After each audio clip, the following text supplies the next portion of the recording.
ਦੇ ਵਪਾਰ ਹੁਣ ਭਾਰਤ ਦੇ ਵਿੱਚ ਲੀਗਲ ਕਰ ਦਿੱਤਾ ਗਿਆ। ਸੈਕਸ ਵਰਕਰ ਦੀ ਗੱਲ ਕੀਤੀ ਜਾ ਰਹੀ ਹੈ। ਸੈਕਸ ਵਰਕਰਸ ਨੂੰ ਕਿਹਾ ਗਿਆ ਤੁਸੀਂ ਹੁਣ ਕੰਮ ਕਰ ਸਕਦੇ ਹੋ। ਇਸ ਤੋਂ ਬਾਅਦ ਫਿਰ ਸੁਪਰੀਮ ਕੋਰਟ ਨੇ ਰਾਈਟ ਟੂ ਲਾਈਫ ਦਾ ਜਿਹੜਾ ਸਕੋਪ ਹੈ ਉਹ ਹੋਰ ਵਧਾਤਾ ਤੇ ਇਹ ਕਹਿਤਾ ਕਿ ਸੈਕਸ ਵਰਕਰਸ ਜਿਹੜੇ ਨੇ ਤੇ ਜਿਹੜੇ ਉਹਨਾਂ ਦੇ ਬੱਚੇ ਨੇ ਇਹਨਾਂ ਦੇ ਵੀ ਰਾਈਟ ਟੂ ਲਾਈਫ ਆਰਟੀਕਲ 21 ਜਿਹੜਾ ਇਕੁਅਲ ਹੈ ਜਿੱਦਾਂ ਬਾਕੀ ਸਿਟੀਜ਼ਨਸ ਦਾ। ਉਹ ਜਿਸ ਤਰ੍ਹਾਂ ਆਮ ਕ੍ਰਿਮੀਨਲ ਲਾਅ ਦੇ ਵਿੱਚ ਡੀਲ ਕੀਤਾ ਜਾਂਦਾ ਕੇਸਿਸ ਨੂੰ, ਉਸ ਤਰ੍ਹਾਂ ਹੀ ਸੈਕਸ ਵਰਕਰ ਦੇ ਕੇਸ ਨੂੰ ਡੀਲ ਕੀਤਾ ਜਾਏਗਾ ਕਿ ਵਿਦਆਊਟ ਕੰਸੈਂਟ ਜਿਹੜਾ ਹੈ ਉਹ ਸੈਕਸ ਵਰਕਰ ਨੂੰ ਵੀ ਕੰਪੈਲ ਨਹੀਂ ਕੀਤਾ ਜਾ ਸਕਦਾ ਕਿਸੇ ਐਕਟੀਵਿਟੀ ਵਾਸਤੇ। ਤੇ ਸੈਕਸ ਵਰਕਰਸ ਜਿਹੜੇ ਨੇ ਜਿਨ ਕੇਸ ਜਦੋਂ ਕੋਈ ਰੇਡ ਹੁੰਦੀ ਹੈ ਜਾਂ ਕੋਈ ਰੈਸਕਿਊ ਆਪਰੇਸ਼ਨ ਹੁੰਦਾ ਹੈ ਉਹਦੇ 'ਚ ਸੈਕਸ ਵਰਕਰਸ ਜਾਂ ਉਹਨਾਂ ਦੇ ਕਸਟਮਰਸ ਨੂੰ ਅਰੈਸਟ ਨਹੀਂ ਕੀਤਾ ਜਾਏਗਾ।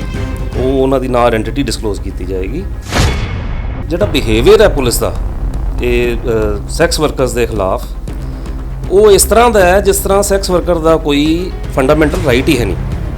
ਤੇ ਇਹਨੂੰ ਬੜਾ ਡੈਪਰੀਕੇਟ ਕੀਤਾ ਸੁਪਰੀਮ ਕੋਰਟ ਨੇ ਪੁਲਿਸ ਦੇ ਬਿਹੇਵੀਅਰ ਨੂੰ। ਤੇ ਰੇਡ ਦੇ ਟਾਈਮ, ਰੈਸਕਿਊ ਆਪਰੇਸ਼ਨ ਦੇ ਟਾਈਮ ਕੋਈ ਵੀ ਮਟੀਰੀਅਲ ਇਸ ਤਰ੍ਹਾਂ ਦਾ ਤੁਸੀਂ ਇਲੈਕਟ੍ਰੋਨਿਕ ਮੀਡੀਆ 'ਚ ਨਹੀਂ ਲੈ ਕੇ ਆਓਗੇ ਜਿਹਦੇ ਨਾਲ ਉੱਥੋਂ ਦੇ ਕਸਟਮਰਸ ਜਾਂ ਉੱਥੋਂ ਦੇ ਜਿਹੜੇ ਸੈਕਸ ਵਰਕਰਸ ਆ ਉਹਨਾਂ ਦੀ ਕਿਸੇ ਵੀ ਤਰ੍ਹਾਂ ਆਇਡੈਂਟੀਟੀ ਡਿਸਕਲੋਜ਼ ਹੁੰਦੀ ਹੋਵੇ। ਇਹ ਸੈਕਸ ਵਰਕਰ ਸੀਗੇ ਉਹਨਾਂ ਨੂੰ ਕਾਫੀ ਰਾਹਤ ਮਿਲੇਗੀ ਤੇ ਇੱਕ ਵਧੀਆ ਜ਼ਿੰਦਗੀ ਉਹ ਜੀ ਸਕਣਗੇ, ਸਮਾਜ ਦੇ ਵਿੱਚ ਸਿਰ ਉੱਚਾ ਚੱਕ ਕੇ ਆਪਣਾ ਜੀ ਸਕਣਗੇ।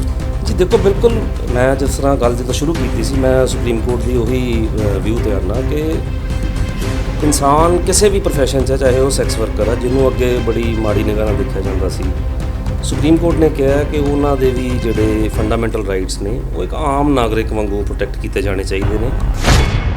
ਬੀਤੇ ਦਿਨ ਦੇਸ਼ ਦੀ ਸਭ ਤੋਂ ਵੱਡੀ ਅਦਾਲਤ ਸੁਪਰੀਮ ਕੋਰਟ ਦੇ ਵੱਲੋਂ ਇੱਕ ਫੈਸਲਾ ਸੁਣਾਇਆ ਗਿਆ ਜਿਸ ਦੇ ਵਿੱਚ ਇਹ ਕਿਹਾ ਗਿਆ ਕਿ ਹੁਣ ਸੈਕਸ ਵਰਕਰਸ ਜਿਹੜੇ ਨੇ ਉਹ ਦੇ ਵਪਾਰ ਦਾ ਜਿਹੜਾ ਕੰਮ ਹੈ ਉਹ ਕਰ ਸਕਦੇ ਨੇ। ਉਹ ਸੈਕਸ ਹੁਣ ਇੰਡੀਆ ਦੇ ਵਿੱਚ ਲੀਗਲ ਹੋ ਚੁੱਕਿਆ।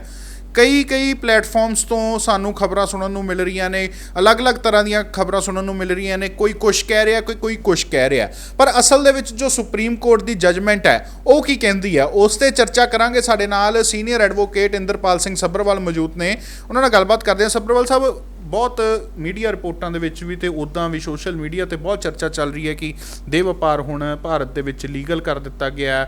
ਸੈਕਸ ਵਰਕਰ ਦੀ ਗੱਲ ਕੀਤੀ ਜਾ ਰਹੀ ਹੈ। ਸੈਕਸ ਵਰਕਰਸ ਨੂੰ ਕਿਹਾ ਗਿਆ ਤੁਸੀਂ ਹੁਣ ਕੰਮ ਕਰ ਸਕਦੇ ਹੋ। ਅਸਲ ਦੇ ਵਿੱਚ ਸੁਪਰੀਮ ਕੋਰਟ ਦੇ ਵੱਲੋਂ ਕੀ ਆਰਡਰ ਜਾਰੀ ਕੀਤਾ ਗਿਆ, ਕਿਉਂਕਿ ਗੱਲਾਂ ਬਹੁਤ ਸੁਣਨ ਨੂੰ ਮਿਲ ਰਹੀਆਂ ਨੇ। ਦੇਖੋ, ਜਿੱਥੇ ਤੱਕ ਲੀਗਲਾਈਜ਼ ਕਰਨ ਦੀ ਗੱਲ ਹੈ, ਸੈਕਸ ਵਰਕ ਪਹਿਲਾਂ ਵੀ ਇਲੀਗਲ ਨਹੀਂ ਸੀ। ਮੈਂ ਤੁਹਾਨੂੰ ਦੱਸਦਾ, ਇਹ 2011 ਦੀ ਪਟੀਸ਼ਨ ਚੱਲਦੀ ਆ ਰਹੀ ਹੈ, Buddhadev Karmaskar versus state of West Bengal, ਜਿਹਦੇ 'ਚ ਹੁਣ ਸੁਪਰੀਮ ਕੋਰਟ ਨੂੰ ਇੰਸਟਰਕਸ਼ਨਸ ਦੇਣ ਦੀ ਲੋੜ ਪੈ ਗਈ। ਇਹ ਜਦੋਂ ਸਟਾਰਟ ਹੋਈ ਤੇ ਆਰਟੀਕਲ 21 ਮੈਂ ਤੁਹਾਨੂੰ ਦੱਸ ਦਿੰਦਾ ਕਿ ਰਾਈਟ ਟੂ ਲਾਈਫ ਜਿਹੜਾ ਹੈ 2011 'ਚ ਸੁਪਰੀਮ ਕੋਰਟ ਨੇ ਕਿਹਾ ਕਿ ਇਹ ਸਿਰਫ ਤੁਹਾਡੇ ਹੱਥ ਪੈਰ ਅੰਗ ਜਾਂ ਸਿਰਫ ਸਰੀਰ ਦੀ ਪ੍ਰੋਟੈਕਸ਼ਨ ਵਾਸਤੇ ਨਹੀਂ ਹੈ। ਇਹਦੇ ਵਿੱਚ ਉਹਦਾ ਐਂਬਿਟ ਐਕਸਟੈਂਡ ਕਰਕੇ ਉਹਨਾਂ ਨੇ ਕਿਹਾ ਵੀ ਇਹਦੇ 'ਚ right to live with dignity ਵੀ ਹੈ, ਤੇ ਇੱਜ਼ਤ ਨਾਲ ਰਹਿਣਾ ਵੀ ਤੁਹਾਡਾ ਰਾਈਟ ਟੂ ਲਾਈਫ 'ਚ ਕਵਰ ਹੁੰਦਾ। ਫਿਰ ਇਹਦੇ 'ਚ ਹੋਰ ਇਹਨੂੰ ਐਕਸਟੈਂਸ਼ਨ ਦਿੱਤੀ ਗਈ ਕਿ ਸਿਰਫ ਨੈਸੈਸਿਟੀਜ਼ ਹੀ ਨਹੀਂ, ਤੁਹਾਡੀ ਨਿਊਟ੍ਰੀਸ਼ਨ, ਚੰਗਾ ਖਾਣਾ ਪੀਣਾ, ਤੁਹਾਡਾ ਚੰਗੀ ਕਲੋਥਿੰਗ, ਤੁਹਾਡਾ ਸਿਰ ਢੱਕਣ ਨੂੰ ਜਗ੍ਹਾ, ਸ਼ੈਲਟਰ ਜਿਹੜਾ ਹੈ ਘਰ, ਉਹ ਵੀ ਤੁਹਾਡਾ ਰਾਈਟ ਟੂ ਲਾਈਫ 'ਚ ਇੰਕਲੂਡ ਹੁੰਦਾ। ਠੀਕ ਹੈ। ਇਸ ਤੋਂ ਬਾਅਦ ਫਿਰ ਸੁਪਰੀਮ ਕੋਰਟ ਨੇ ਰਾਈਟ ਟੂ ਲਾਈਫ ਦਾ ਜਿਹੜਾ ਸਕੋਪ ਹੈ ਉਹ ਹੋਰ ਵਧਾਤਾ ਤੇ ਇਹ ਕਹਿਤਾ ਕਿ ਸੈਕਸ ਵਰਕਰਸ ਜਿਹੜੇ ਨੇ ਤੇ ਜਿਹੜੇ ਉਹਨਾਂ ਦੇ ਬੱਚੇ ਨੇ ਇਹਨਾਂ ਦੇ ਵੀ ਰਾਈਟ ਟੂ ਲਾਈਫ ਆਰਟੀਕਲ 21 ਜਿਹੜਾ ਇਕੁਅਲ ਹੈ ਜਿੱਦਾਂ ਬਾਕੀ ਸਿਟੀਜ਼ਨਸ ਦਾ। ਤੇ ਮੈਂ ਤੁਹਾਨੂੰ ਦੱਸਣਾ ਚਾਹਾਂਗਾ ਕਿ 19 ਜੁਲਾਈ 2011 ਨੂੰ ਇਸ ਪਟੀਸ਼ਨ ਤੇ ਸੁਪਰੀਮ ਕੋਰਟ ਨੇ ਇੱਕ ਪੈਨਲ ਬਣਾਇਆ ਸੀ ਮਿਸਟਰ ਪ੍ਰਦੀਪ ਘੋਸ਼ ਦੀ ਅਗਵਾਈ ਥੱਲੇ, ਜਿਨ੍ਹਾਂ ਨੂੰ 3 ਪੁਆਇੰਟਸ ਦੇ ਉੱਤੇ ਆਪਣੀ ਰਿਪੋਰਟ ਦੇਣ ਵਾਸਤੇ ਕਿਹਾ ਗਿਆ। ਨੰਬਰ 1 ਕਿ ਜਿਹੜੀ ਹਿਊਮਨ ਜਿਹੜੀ ਬਾਡੀ ਹੈ, ਇਨਸਾਨੀ ਸਰੀਰ ਹੈ, ਇਹਦੀ ਟ੍ਰੈਫਿਕਿੰਗ, ਖਰੀਦੋ ਫਰੋਖਤ ਜਿਹੜੀ ਹੈ ਉਹਨੂੰ ਰੋਕਣ ਵਾਸਤੇ ਆਪਣੀ ਰਿਪੋਰਟ ਦਿਓ। ਨੰਬਰ 2, ਜਿਹੜੇ ਸੈਕਸ ਵਰਕਰਸ ਇਸ ਕੰਮ 'ਚ ਇਨਵੋਲਵਡ ਨੇ, ਜਿਹੜੇ ਇਹ ਕੰਮ ਨੂੰ ਛੱਡਣਾ ਚਾਹੁੰਦੇ ਨੇ ਤੇ ਆਮ ਸਟਰੀਮ ਦੇ ਵਿੱਚ ਆਉਣਾ ਚਾਹੁੰਦੇ ਨੇ, ਆਮ ਸੁਸਾਇਟੀ 'ਚ ਵਸਣਾ ਚਾਹੁੰਦੇ ਨੇ, ਉਹਨਾਂ ਨੂੰ ਰੀਹੈਬਿਲਿਟੇਟ, ਉਹਨਾਂ ਨੂੰ ਮੁੜ ਵਸਾ ਉਹਨਾਂ ਦਾ ਕਿੱਦਾਂ ਕਰਨਾ। ਤੇ ਨੰਬਰ 3, ਜਿਹੜੀਆਂ ਉਹ ਮੁੜ ਵਸਾ ਕਰਨ ਤੋਂ ਬਾਅਦ ਉਹਨਾਂ ਦੀ ਜਿਹੜੀਆਂ ਕੰਡਿਊਸਿਵ ਐਨਵਾਇਰਨਮੈਂਟ ਹੈ, ਚੰਗਾ ਖੁਸ਼ਗਵਾਰ ਮਾਹੌਲ ਜਿਹੜਾ ਹੈ, ਉਹਨਾਂ ਨੂੰ ਸੁਸਾਇਟੀ 'ਚ ਕਿਸ ਤਰ੍ਹਾਂ ਦੇਣਾ। ਸੈਕਸ ਵਰਕਰਸ ਉਹਨਾਂ ਦੇ ਬੱਚਿਆਂ ਨੂੰ।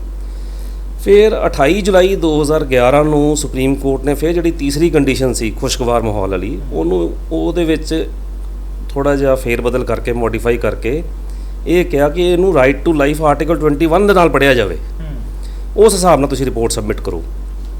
2016 ਦੇ ਵਿੱਚ ਫਿਰ ਦੁਬਾਰਾ ਇਹ ਮੈਟਰ ਲਿਸਟ ਹੋਇਆ ਤੇ ਪੈਨਲ ਨੇ ਆਪਣੀ ਸਾਰੀ ਰਿਪੋਰਟ ਸਬਮਿਟ ਕੀਤੀ ਆ ਤਿੰਨੋਂ ਪੁਆਇੰਟਸ ਦੇ ਉੱਤੇ।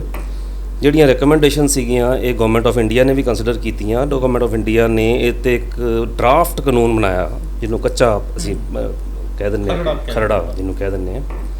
ਉਸ ਤੋਂ ਬਾਅਦ ਯੂਨੀਅਨ ਆਫ ਇੰਡੀਆ ਜਿਹੜੀ ਹੈ ਗਵਰਨਮੈਂਟ, ਜਿਹੜੀ ਸੈਂਟਰਲ ਗਵਰਨਮੈਂਟ, ਉਹਨਾਂ ਨੇ ਤਰੀਕਾਂ ਲੈਣੀਆਂ ਸ਼ੁਰੂ ਕਰਤੀਆਂ ਤੇ ਇਹ 'ਤੇ ਕੋਈ ਫਾਈਨਲ ਜਿਹੜਾ ਲਾਅ ਉਹ ਨਹੀਂ ਬਣਾਇਆ। ਉਹ ਅੱਜ ਤੱਕ ਨਹੀਂ ਬਣਿਆ 2016 ਤੋਂ ਲੈ ਕੇ ਅੱਜ ਤੱਕ।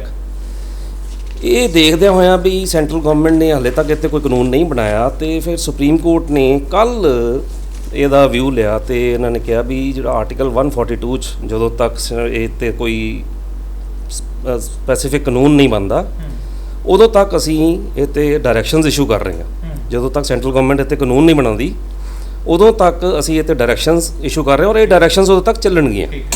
ਉਹ ਡਾਇਰੈਕਸ਼ਨਸ ਕੀ ਨੇ ਜਿਹੜੀਆਂ ਸੁਪਰੀਮ ਕੋਰਟ ਨੇ ਜਾਰੀ ਕੀਤੀਆਂ? ਕਿਉਂਕਿ ਹਰ ਜਗ੍ਹਾ ਤੋਂ ਅਲੱਗ-ਅਲੱਗ ਹੀ ਸੁਣਨ ਨੂੰ ਚੀਜ਼ਾਂ ਮਿਲ ਰਹੀਆਂ ਨੇ, ਪਰ ਐਕਚੁਅਲ ਦੇ ਵਿੱਚ ਸੁਪਰੀਮ ਕੋਰਟ ਨੇ ਕੀ ਡਾਇਰੈਕਸ਼ਨ ਦਿੱਤੀ ਹੈ? ਹਾਂਜੀ, ਮੈਂ ਤੁਹਾਨੂੰ ਇਹ ਬਰੀਫ 'ਚ ਮੈਂ ਤੁਹਾਨੂੰ ਦੱਸ ਦਿੰਦਾ। 10 ਡਾਇਰੈਕਸ਼ਨਸ ਸੁਪਰੀਮ ਕੋਰਟ ਨੇ ਦਿੱਤੀਆਂ ਨੇ।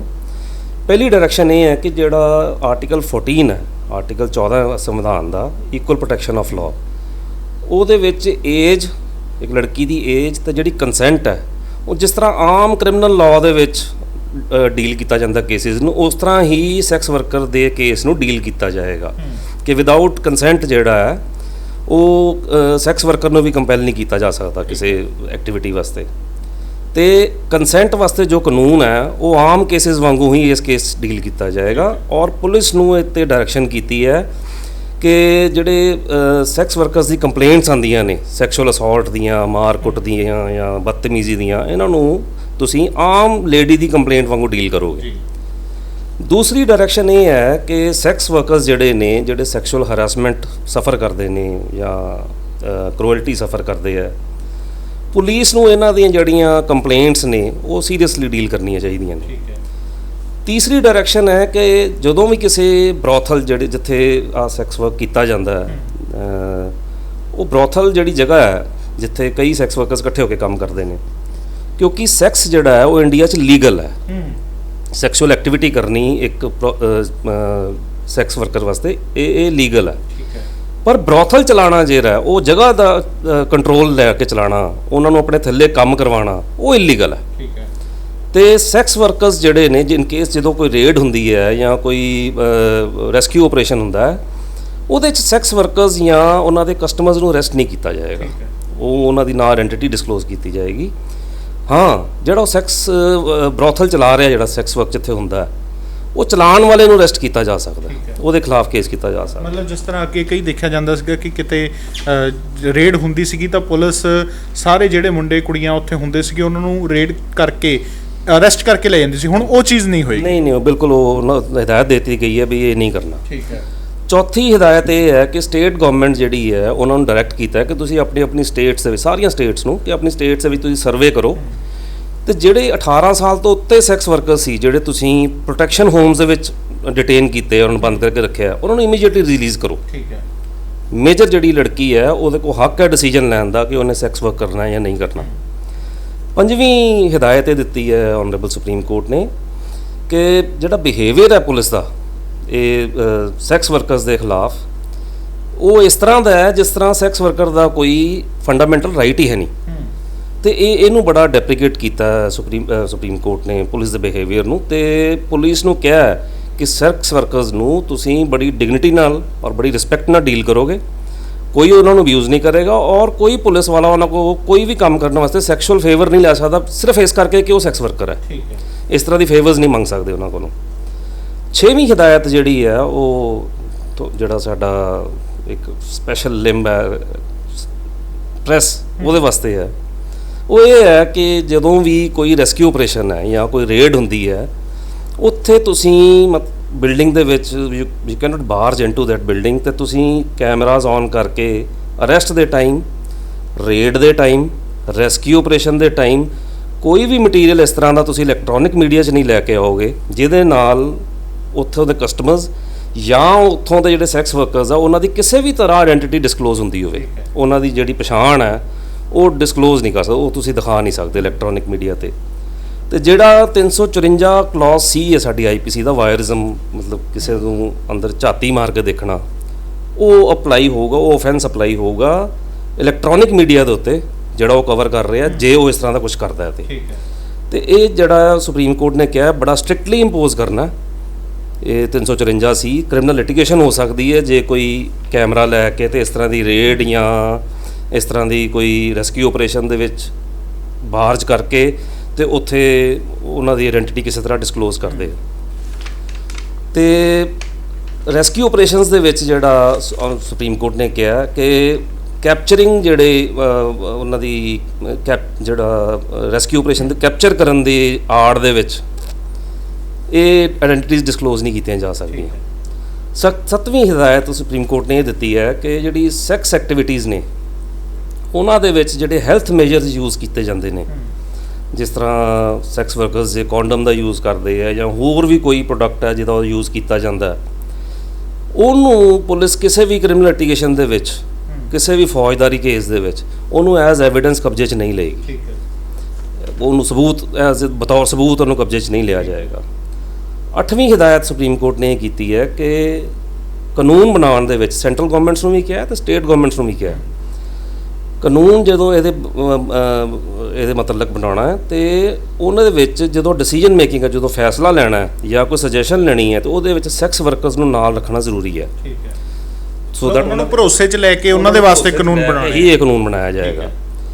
9ਵੀਂ ਜਿਹੜੀ ਡਾਇਰੈਕਸ਼ਨ ਹੈ ਉਹ ਨੈਸ਼ਨਲ ਲੀਗਲ ਸਰਵਿਸਿਜ਼ ਅਥਾਰਟੀ, ਜਿੱਦਾਂ ਸਟੇਟ ਲੀਗਲ ਸਰਵਿਸਿਜ਼ ਅਥਾਰਟੀ ਜਿਹੜੀਆਂ ਫ੍ਰੀ ਲੀਗਲ ਏਡ ਦਿੰਦੀਆਂ ਨੇ, ਉਹ ਅਥਾਰਟੀਜ਼ ਨੂੰ ਇਹ ਡਾਇਰੈਕਸ਼ਨ ਕੀਤੀ ਗਈ ਹੈ ਕਿ ਤੁਸੀਂ ਅਲੱਗ-ਅਲੱਗ ਜਗ੍ਹਾ 'ਤੇ ਜਾਓ ਜਿੱਥੇ ਬਰੋਥਲਸ ਨੇ ਜਾਂ ਜਿੱਥੇ ਸੈਕਸ ਵਰਕ ਹੁੰਦਾ, ਉੱਥੇ ਜਾ ਕੇ ਜਿਸ ਤਰ੍ਹਾਂ ਪਿੰਡਾਂ 'ਚ ਲੋਕੀ ਜਾ ਕੇ ਇਹਨਾਂ ਨੂੰ ਉਹਨਾਂ ਦੇ ਲੀਗਲ ਰਾਈਟਸ ਵਾਸਤੇ ਐਜੂਕੇਟ ਕਰਦੇ ਆ, ਇਸ ਤਰ੍ਹਾਂ ਤੁਸੀਂ ਜਾ ਕੇ ਤੇ ਜਿਹੜੇ ਸੈਕਸ ਵਰਕਰਸ ਨੇ ਉਹਨਾਂ ਨੂੰ ਤੁਸੀਂ ਜਾ ਕੇ ਤੇ ਉਹਨਾਂ ਦੇ ਰਾਈਟਸ ਬਾਰੇ ਉਹਨਾਂ ਨੂੰ ਐਜੂਕੇਟ ਕਰੋ ਕਿ ਉਹਨਾਂ ਦੇ ਕੀ ਹੱਕ ਨੇ। ਤੇ ਜਿਹੜੀ ਸੈਕਸ ਵਰਕ ਹੈ ਇਹ ਇੰਡੀਆ 'ਚ ਲੀਗਲ ਹੈ, ਇਹ ਜਾ ਕੇ ਤੁਸੀਂ ਸੈਕਸ ਵਰਕਰਸ ਨੂੰ ਦੱਸਣਾ ਹੈ ਕਿ ਤੁਸੀਂ ਕੋਈ ਇਲੀਗਲ ਕੰਮ ਨਹੀਂ ਕਰ ਰਹੇ, ਕਿੰਨਾ ਲੀਗਲ ਹੈ ਤੇ ਕਿੰਨਾ ਇਲੀਗਲ ਹੈ, ਇਹ ਤੁਸੀਂ ਜਾ ਕੇ ਉਹਨਾਂ ਨੂੰ ਐਜੂਕੇਟ ਕਰਨਾ, ਉਹਨਾਂ ਨੂੰ ਪੜ੍ਹਾਉਣਾ ਹੈ ਇਸ ਗੱਲ 'ਤੇ। ਫਿਰ ਉਹਨਾਂ ਨੂੰ ਇਹ ਕਿਹਾ ਗਿਆ ਕਿ ਉਹਨਾਂ ਨੂੰ ਇਹ ਵੀ ਦੱਸਣਾ ਹੈ ਕਿ ਜੇ ਤੁਹਾਡੇ ਨਾਲ ਕੋਈ ਪੁਲਿਸ ਜਾਂ ਕੋਈ ਹੋਰ ਅਥਾਰਟੀ ਜੇ ਕੋਈ ਤੁਹਾਡੇ ਨਾਲ ਜ਼ਬਰਦਸਤੀ ਕਰਦੀ ਹੈ ਜਾਂ ਤੁਹਾਡੇ ਨਾਲ ਕੋਈ ਧੱਕਾ ਕਰਦੀ ਹੈ ਤੇ ਤੁਸੀਂ ਜੁਡੀਸ਼ਰੀ ਨੂੰ ਕਿਸ ਤਰ੍ਹਾਂ ਅਪਰੋਚ ਕਰ ਸਕਦੇ ਹੋ ਆਪਣੇ ਰਾਈਟਸ ਜਾਣਨ ਵਾਸਤੇ ਜਾਂ ਉਹਨਾਂ ਦੀ ਕੰਪਲੇਂਟਸ ਕਰਨ ਵਾਸਤੇ। ਆਖਰੀ ਜਿਹੜੀ 10ਵੀਂ ਡਾਇਰੈਕਸ਼ਨ ਹੈ ਉਹ ਬੜੀ ਇੰਪੋਰਟੈਂਟ ਹੈ। 22 ਮਾਰਚ 2012 ਨੂੰ ਪਹਿਲਾਂ ਵੀ ਸੁਪਰੀਮ ਕੋਰਟ ਨੇ ਇਹ ਕਿਹਾ ਸੀਗਾ ਤੇ ਹੁਣ ਫਿਰ ਉਹਨਾਂ ਸੁਪਰੀਮ ਕੋਰਟ ਨੇ ਰਿਪੀਟ ਕੀਤਾ ਕਿ ਜੇ ਕੋਈ ਵੀ ਮਾਈਨਰ, ਕੋਈ ਛੋਟਾ ਬੱਚਾ, ਕੋਈ ਇਨਫੈਂਟ, ਉਹ ਜੇ ਬਰੋਥਲ 'ਚ ਪਾਇਆ ਜਾਂਦਾ ਰੇਡ ਦੇ ਟਾਈਮ ਜਾਂ ਰੈਸਕਿਊ ਆਪਰੇਸ਼ਨ ਦੇ ਟਾਈਮ, ਤੇ ਇਹ ਤੁਸੀਂ ਮੰਨ ਕੇ ਨਹੀਂ ਚੱਲੋਗੇ ਕਿ ਉਹ ਟ੍ਰੈਫਿਕਿੰਗ ਦਾ ਹੀ ਰਿਜ਼ਲਟ ਹੈ, ਉਹ ਖਰੀਦੋ ਫਰੋਖਤ ਦਾ ਬੱਚਾ ਹੈ, ਇਹ ਤੁਸੀਂ ਮੰਨ ਕੇ ਨਹੀਂ ਚੱਲ ਸਕਦੇ। ਜੇ ਇਸ ਤਰ੍ਹਾਂ ਦੀ ਕੋਈ ਗੱਲ ਹੈ ਤੇ ਉਹਨੂੰ ਕੋਈ ਕਲੇਮ ਲੇਡੀ ਕਰਦੀ ਹੈ ਕਿ ਮੇਰਾ ਬੱਚਾ ਹੈ ਤੇ ਉਹਦੀ ਵੈਰੀਫਿਕੇਸ਼ਨ ਕੀਤੀ ਜਾਏਗੀ। ਜੇ ਉੱਤੇ ਕੋਈ ਸ਼ੱਕ ਹੈ ਤੇ ਉਹਨਾਂ ਦਾ ਮੈਡੀਕਲ ਟੈਸਟ ਕਰਵਾਇਆ ਜਾਏਗਾ ਤੇ ਜੇ ਮੈਡੀਕਲ ਟੈਸਟ ਦੇ ਵਿੱਚ ਆਉਂਦਾ ਹੈ ਕਿ ਹਾਂ ਬੱਚਾ ਇਹਦਾ ਹੈ ਤੇ ਉਹ ਉਹਨੂੰ ਦਿੱਤਾ ਜਾਏਗਾ। ਕੋਈ ਫੋਰਸੇਬਲ ਸੈਪਰੇਸ਼ਨ ਨਹੀਂ, ਕਿਸੇ ਬੱਚੇ ਨੂੰ ਤੁਸੀਂ ਉਹਦੀ ਮਾਂ ਤੋਂ ਸੈਪਰੇਟ ਨਹੀਂ ਕਰ ਸਕਦੇ ਕਿਉਂਕਿ ਉੱਥੇ ਕੋਈ ਕ੍ਰਿਮੀਨਲ ਕੇਸ ਹੋਇਆ।